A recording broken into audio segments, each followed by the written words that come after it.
ஓம் சிவசக்தி நமக. எல்லாருக்கும் வணக்கம். இன்றைக்கி ஒரு மருத்துவத்தை பார்க்க போகிறோம். அதாவது அருதாம் பச்சையை பற்றி. எப்படி வில்வ இலை ஒரு கேன்சர் நோயை குணப்படுத்துதோ அந்த மாதிரி வைரஸ், எப்படியாப்பட்ட வைரஸாக இருந்தாலும் குணப்படுத்துறதுக்கு அருதாம் பச்சையை பயன்படுத்தலாம். அருதாம் பச்சை இது என்னெல்லாம் செய்யும் என்று பார்க்கலாம். அருதாம் பச்சை எப்படியாப்பட்ட வைரஸாக இருந்தாலும், இப்போ சைனாவில் பரவி கொண்டு இருக்கிற வைரஸை கூட எளிதாக குணப்படுத்தும் இந்த அருதாம் பச்சை. நன்றாக கேட்டுக்கொள்ளுங்கள். இந்த அருதாம் பச்சை எப்படியாப்பட்ட வைரஸாக இருந்தாலும் அவங்கள கிளியர் பண்ணும். காலகாலமாக இதை நம்ம மருத்துவ ரீதியாக நம்ம உபயோகப்படுத்துகிறோம். குழந்தைகள் பிறந்தால் கையில் கட்டி அதோட வாசனை மூலியமாக குழந்தைங்களுக்கு எந்த ஒரு நோயும் வராதபடி நம்ம பயன்படுத்துவோம். அதனால தான் இது வைரஸ், எல்லா வைரஸையும் குணப்படுத்தும்.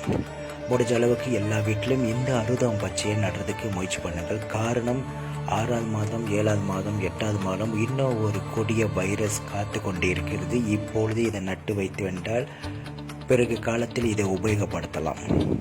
எப்படி இதை உபயோகப்படுத்தணும் என்றால், சிறிதளவு அந்த இலையை எடுத்து உள்ளங்கையில் வைத்து நசுக்கி அது வாசனை முகரலாம். இல்லை என்றால் அதை நன்றாக இடித்து அதோட சாறு எடுத்து பருகி வரலாம்.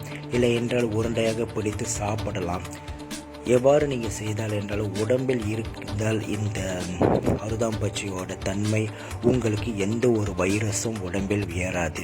முக்கியமாக இந்த சிங்கப்பூர் ஜெய்பில் இருக்கிறவங்க இதை செய்து வாருங்கள். ஏன்னா உங்களோட பகுதியில் பங்காக இருக்கிறது இந்த வைரஸ்.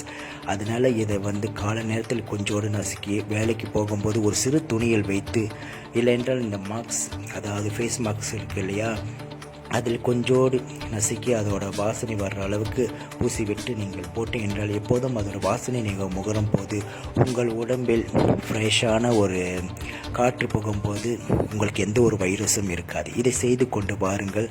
கண்டிப்பாக உங்களுக்கு மாற்றம் வரும். எல்லோரும் வீட்டிலும் அருதாம் பச்சை முக்கியமாக வைத்து விடுங்கள்.